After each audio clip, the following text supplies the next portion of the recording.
गोटे गांव विधानसभा में उनका स्वागत करते हैं, बंदन करते हैं, अभिनंदन करते हैं। क्या तो उनका ताली बजाकर स्वागत कर रहे, जिन्होंने जनता जनार्दन के लिए इतनी बड़ी रक्षा ली है।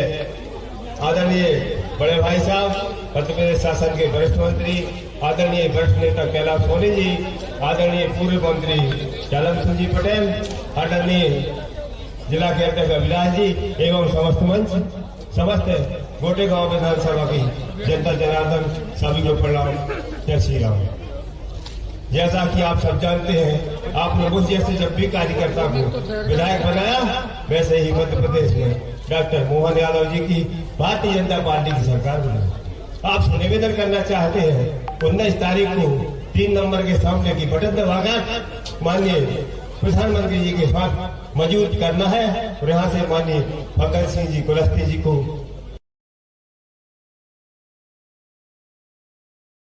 मैं इतना ही बोलता हूँ और कुछ क्षेत्र के विकास के लिए निवेदन करना चाहते हैं और आपसे निवेदन है माननीय मुख्यमंत्री जी, आप अपनी बात रखें। भारत माता की जय।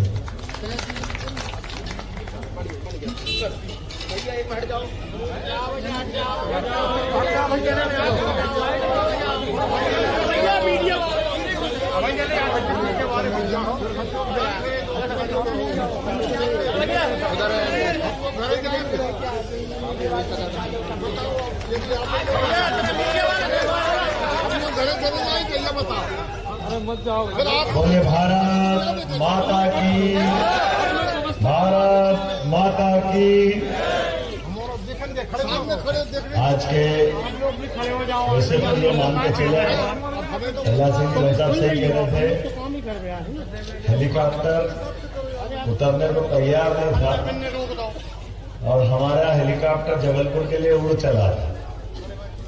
हमने कहा ये बात सही है कि मंडला टाडरवाड़ा में आना तय है, मौसम गोटे गांव में, और जो मौसम है वो मौसम अपनी कहानी सुना रहा है कि भाई हमारे लिए अब ऐसा मौसम बन गया है कि आपको किसी हालत में जबलपुर जाना पड़ेगा।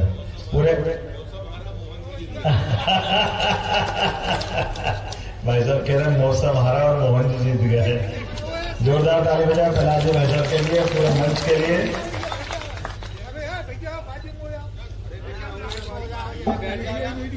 मित्रों, ये जो चुनाव है जिसके कारण से जालम सिंह जी, प्रहलाद जी सहित कैलाश जी भाई साहब, हमारे सारे मंच के लिए जोरदार तालियां बजा दो, क्योंकि ये भगवान जब कोई अच्छा करने वाला होता तो परीक्षा भी बहुत बार लेता। आप बताओ, अप्रैल के महीने में कोई ऐसा लग रहा है जैसे सावन भादों का मौसम चल गया, ऐसी बिजली कड़क रही है, ऐसी पानी की बौछारें आ रही है, अलग अलग प्रकार से जैसा वातावरण बन रहा है। लेकिन हमको मालूम है कि 24 कैरेट सोने को परीक्षा भी उतनी कड़ी देना पड़ती है, देना पड़ती कि नहीं देना पड़ती है। जो सोने सा खरा है तो उसका जीवन सदैव निखरा है। निखरते जीवन के लिए भाजपा ये उदाहरण बनती है कि सारे कष्टों को पार करने के लिए, सारी परीक्षाओं में सफल होने के लिए अगर कोई राजनीतिक दल है तो वो एकमात्र पार्टी भारतीय जनता पार्टी और उसके कार्यकर्ता, ये मैं गारंटी से कह सकता हूं। आराम करने के लिए, मौज करने के लिए, अपने ढंग से काम करने के लिए, जनता को मूर्ख बनाने के लिए होंगे कोई और। ये उनको मुबारक जिनकी जिंदगी में इस प्रकार की घटनाओं के आनंद है। उन पार्टियों के नाम आप सब जानते हैं। तो कांग्रेस पार्टी सहित विपक्ष के कई सारे लोग जो हमेशा अपनी बात को घुमा घूम के कहते हैं, झूठ बोलते हैं और शुरुआत वहां से करते हैं जो कभी जीवन में उनको करना नहीं। एक बार नहीं, 2 बार नहीं, उनके पूरा चरित्र देख लो उठाकर, पूरा चरित्र। बात काहे की करेंगे, करेंगे क्या? जो बोलेंगे हमेशा झूठी बोलेंगे, सच बोलने का काम ही नहीं। आप बताओ, देश की आजादी के साथ बड़े दुर्भाग्य के साथ कहना पड़ रहा है। हम तो नहीं थे, जनसंघ तो नहीं था, भाजपा तो नहीं थी, जनता पार्टी भी नहीं थी, लेकिन देश की आजादी के साथ झूठ बोला कांग्रेस ने और देश का बंटवारा कर दिया भारत और पाकिस्तान के रूप में। ये पाप अगर किसी के माथे है, एकमात्र पार्टी कांग्रेस पार्टी जिसने देश का बंटवारा करके अखंड भारत को खंडित कर दिया।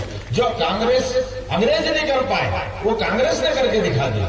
जो जिस बात की आवश्यकता थी अरे भाई कोई बात नहीं, आजादी के लिए आप संघर्ष कर रहे थे, इतनी जल्दी क्या था, थोड़े दिन और संघर्ष करते। देश कोई थका थोड़ी था, तो देश थकता भी नहीं। लेकिन जिनके जीवन में सत्ता सब कुछ होती है, जीवन में कुर्सी सब कुछ होती है, वो कभी कॉम्प्रोमाइज नहीं करता। ये उसका उदाहरण सबसे बड़ा था, जिनने मान लिया कि हमारे जीते जी हमको देश आजाद करना पड़ेगा और आजादी के बाद हमको कुर्सी चाहिए, इसलिए उन्होंने देश का बंटवारा मंजूर कर लिया। बड़े दुर्भाग्य का साथ कहना पड़ेगा, एक निर्णय पूरा देश पे कैसा भारी होता है ये हम सब देख रहे हैं। उस एक निर्णय के कारण से 2-3 आगे जाकर के भारत के जो विभाजन हुए, भारत के विभाजन पाकिस्तान, पाकिस्तान का बांग्लादेश, और देश ने ये कीमत चुकाई कि उस समय लाखों लोग मारे गए, रेल भर भर के लोग आए, रेल में यात्री कोई नहीं बचे थे, कहीं हाथ कटे थे, कहीं सिर कटे थे, कहीं धड़ कटे थे, और जो आए अपने सब कुछ छोड़ करके, उनके साथ भी क्या क्या बीती उल्लेख करने की जरूरत नहीं, क्योंकि आज चेटीचंड का समय है, आज चेटीचंड की बधाई दे रहा हूं। हमने अगर सीसीए कानून लागू किया है तो उस पुराने पाप को धोने का प्रयास किया, जो आपके पुरखों ने कहा था कि देश का बंटवारा हो रहा है और 2 धर्मों के लोग यहाँ रहे हैं, लेकिन अगर आराम से हिंदू लोग रहेंगे, सिख लोग रहेंगे, क्रिश्चियन लोग रहेंगे तो कोई बात नहीं, लेकिन जिस दिन चाहे वो भारत में आ सकते हैं, ये इनने आश्वासन 1947 में दिया था। लेकिन ये बेईमान लोग, वोट के भूखे लोग, जो मैंने पहले बात कही थी, अब आके पूरे बदल गए कि केवल वोट के खातिर जो लोग यहाँ आ गए 20 साल पहले, 30 साल पहले, 40 साल पहले, आप बताओ कोई अपनी जमीन जायदाद, गांव, घर, गली क्यों छोड़ता है? छोड़ता इसलिए कि जब धर्म पे बनाता, जब अपने जीवन में लगता है कि जिस धर्म को मानते मानते हम अपने देश में ये पालन नहीं कर पाते, तो लोग अपने जमीन जायदाद, असबाब सब छोड़ के आते हैं, लेकिन वो आकर के देश की नागरिकता नहीं ले सकते, वो भी उस देश की जिस देश के लिए तो उनके बाप-दादाओं ने अखंड भारत में जन्म लिया था। तब तो देश खंडित नहीं हुआ था जब वो भारत के हिस्से में थे। देश का बंटवारा कांग्रेस ने किया, पहले बंटवारा करते हो और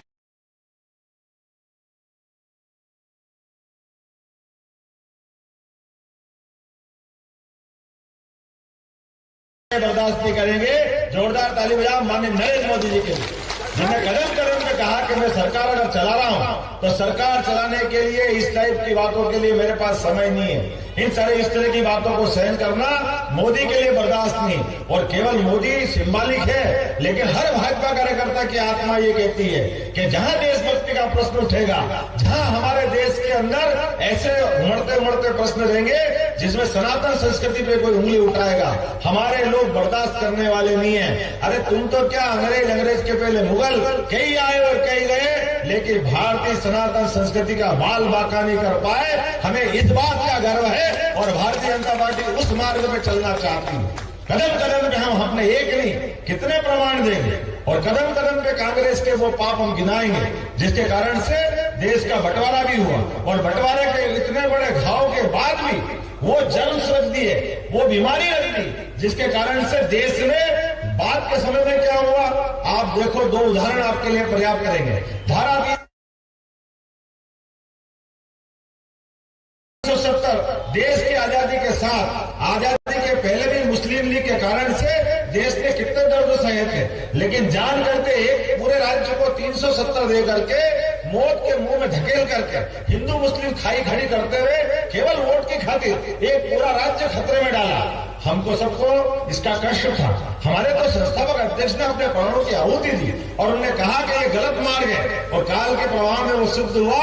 वो गलती जब सुधारी जाई तब तक 40,000 निरपराध लोगों की हत्याएं हुई है। तो उस धारा 370 के कारण हमें गर्व है, हमारे प्रधानमंत्री ने अपनी आंखों के सामने वो निर्णय लाए जब धारा 370 को उठा के बाहर फेंक दिया और सिद्ध कर दिया कि भारत की आत्मा एक है, भारत के सभी राज्य एक है। बोला भारत माता की हमारे सामने। और ये क्या कह रहे थे कांग्रेस के लोग, क्या कह रहे थे खून की नदियां बह जाएगी, असंभव, धारा 370 हट नहीं सकती है, विश्व में बवाल मच जाएगा, पता नहीं क्या क्या कह रहे थे।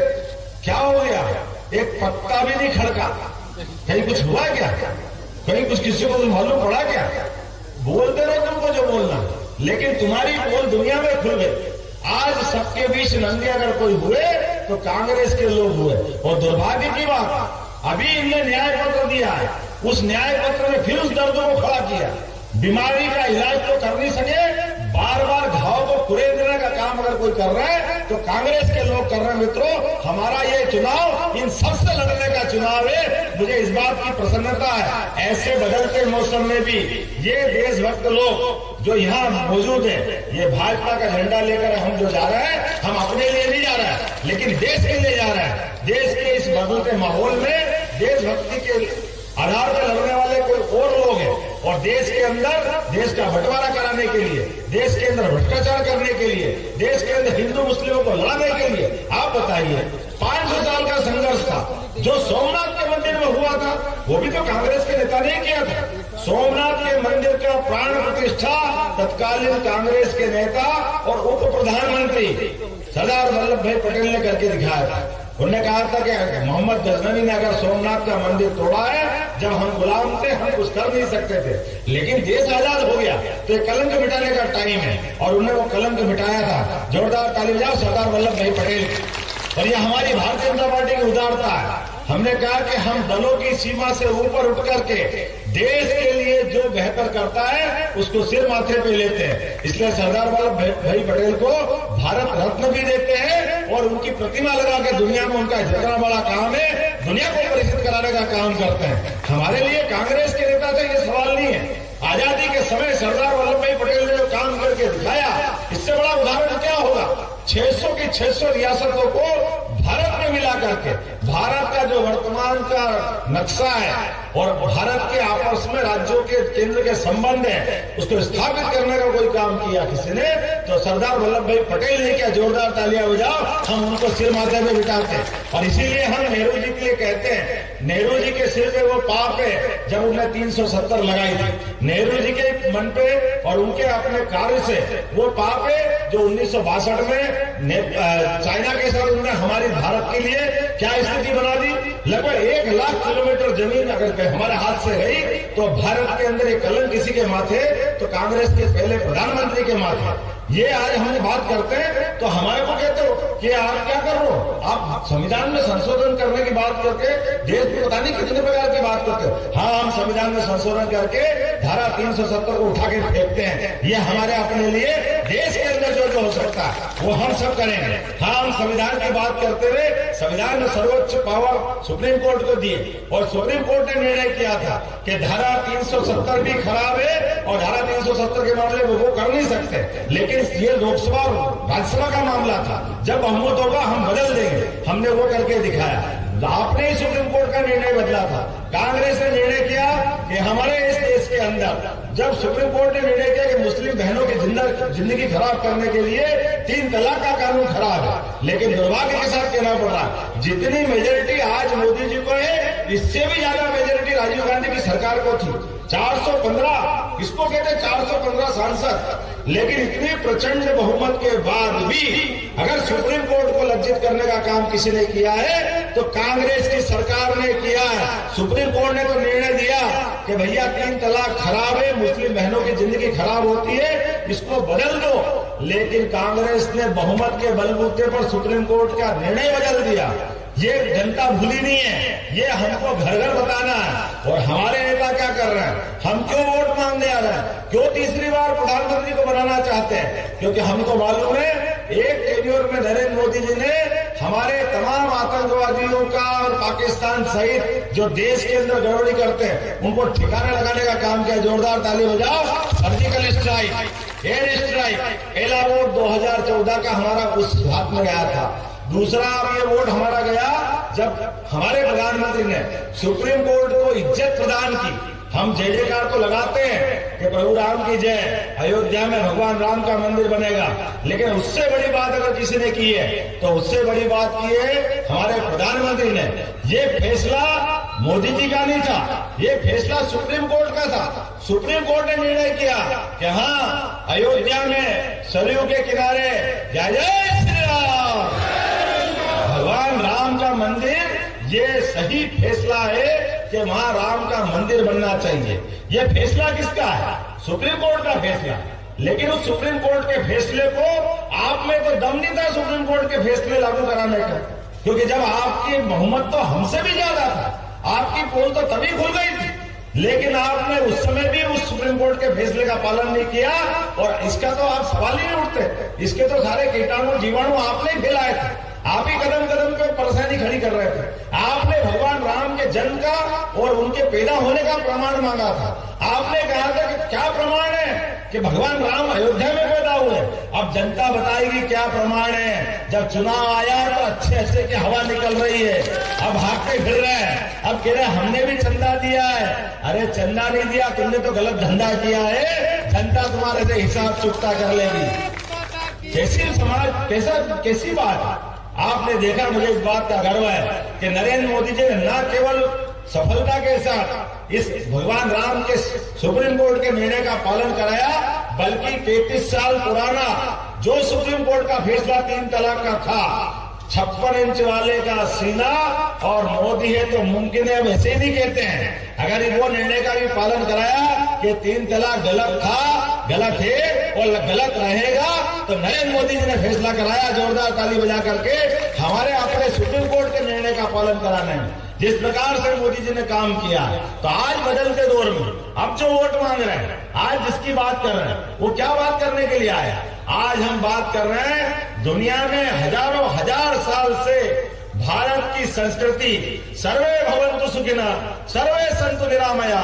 जियो और जीने दो, इस उदात्त विचार के कारण से जानी जाती है। दुनिया में उमड़ते घुमड़ते अशांत माहौल में, लूट पाट और तमाम प्रकार की अलग प्रकार की व्यवस्थाओं में अगर आशा का कोई केंद्र दुनिया में अलग अलग देशों में दिखाई देता है, वो एकमात्र देश भारत है। उस भारत की भव्यता दिव्यता को दोबारा बनाने के लिए अब की बार तीसरा वोट हमारा जाएगा, इस बात के लिए जाएगा कि हाँ, हम भारत का मान बढ़ाने के लिए वोट मांग रहे हैं। बोला अपन तैयार है के लिए, भारत का मान बढ़ाने के लिए, भारत का सम्मान बढ़ाने के लिए, भारत की अच्छाई दुनिया में बांटने के लिए हम अपने कैंडिडेट को भूल जाएं, हमारे अपने मंच में बैठे हुए नेताओं को भूल जाएं, लेकिन भारत माता की जय जयकार को कैसे भूल सकते हैं। भारत माता की जय जयकार के माध्यम से दुनिया में मानव संस्कृति की पुनर्स्थापना का ये बड़ा आह्वान है और मुझे इस बात की प्रसन्नता है, हमारे कार्यकर्ता अपने जान की बाजी लगाकर भी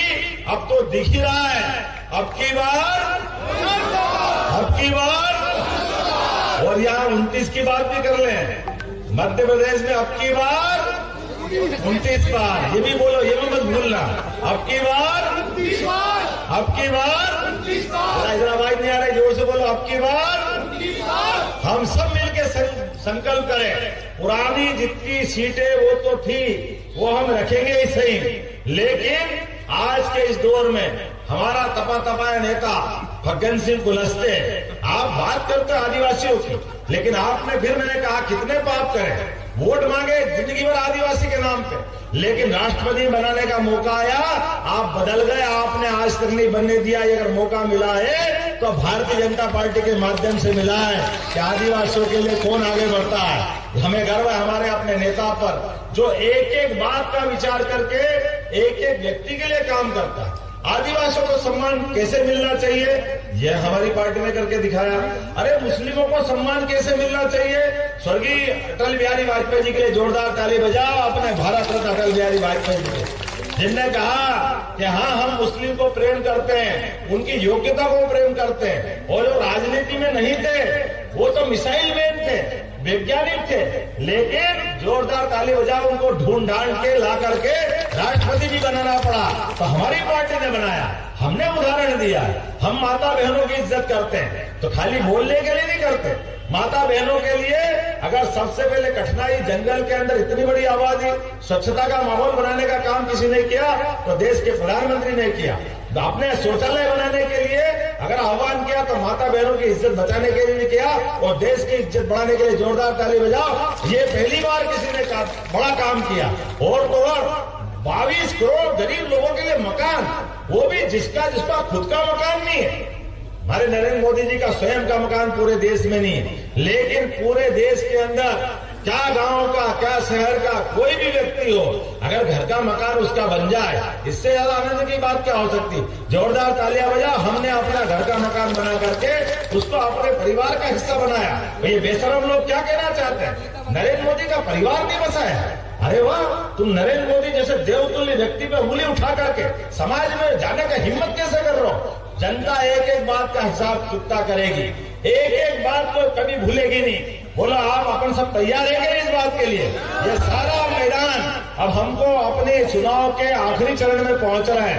आपके अपने माध्यम से ये भाजपा के सारे सिपाही और अपनी ये विधानसभा और अच्छी है। हमको मालूम है 8 विधानसभाओं में जैसे बस के अंदर सवारी कितनी अच्छी बैठी हो, ड्राइवर के ऊपर ध्यान जाता है, गाड़ी कितनी अच्छी हो, सवारी कितनी अच्छी हो, लेकिन उसकी दिशा अगर भटक जाए तो गाड़ी का भारत माता की पक्का होना है कि नहीं? मुझे मालूम है आपकी विधानसभा जिधर जाती है मंडला सीट उधर आपकी जोरदार ताली बजा, ये आप पे जवाबदारी है। सारा गौरव मदर अगर किसी पे है तो इसी विधानसभा पे है। जिस तरफ आप चलोगे निश्चित रूप से फतेह होगी। तो बोलो सब तैयार है? अपने स्थान पे खड़े हो जाओ, बांध लो मुट्ठी और संकल्प करो भगवान राम की जय जयकार करते हुए। अयोध्या में राम मुस्कुराए, अयोध्या में गोपाल कृष्ण इंतजार कर रहे हैं हमारा नंबर कब आएगा। सुप्रीम कोर्ट फैसला करेगी, कोर्ट फैसला करेगी। अभी मैंने कहा कि कोर्ट के फैसले हो जाते हैं लेकिन सरकार की लाचारियों के कारण से भी अटक जाते हैं। तो सरकार फैसला करे उसके पहले कोर्ट का फैसले का इंतजार करेंगे। और इधर कोर्ट ने फैसला करा तो 56 इंच वाले की फिर सरकार बनेगी, तुरंत दान महाकल्याण होगा। बोलो होगा कि नहीं होगा?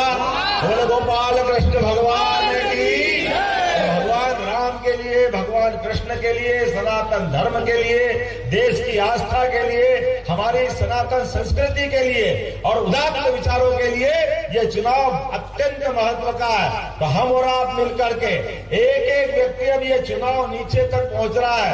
आप में से प्रत्येक फग्गन सिंह कुलस्ते बन रहा है, आप में से प्रत्येक नरेंद्र मोदी बन रहा है। अब हमारा एक व्यक्ति नहीं, हमारा व्यक्ति नीचे पहुंचता जा रहा है। और निश्चित रूप से आप सबके भरोसे में संकल्प करा सकता हूं कि 19 तारीख के दिन इतने वोट डलेंगे, इतने वोट डलेंगे। हमको मालूम है हमको जितनी गालियां दी दे दें दो, लेकिन शिशुपाल ने 100 गालियां दी थी, लेकिन सुदर्शन चक्र काय पाया था गोपाल कृष्ण की उंगली के ऊपर ही आया था। आया कि नहीं आया था? तो आपकी सबकी उंगली की ताकत का एहसास कराना मतदाताओं को। आपकी उंगली में सुदर्शन चक्र आएगा 19 तारीख के दिन। जैसे ही आप बटन दबाओगे अपने आप जो जो इस टाइप के मार्ग में आने वाले हैं ये सब धराशायी होंगे। तो बोले भारत माता की, भारत माता की।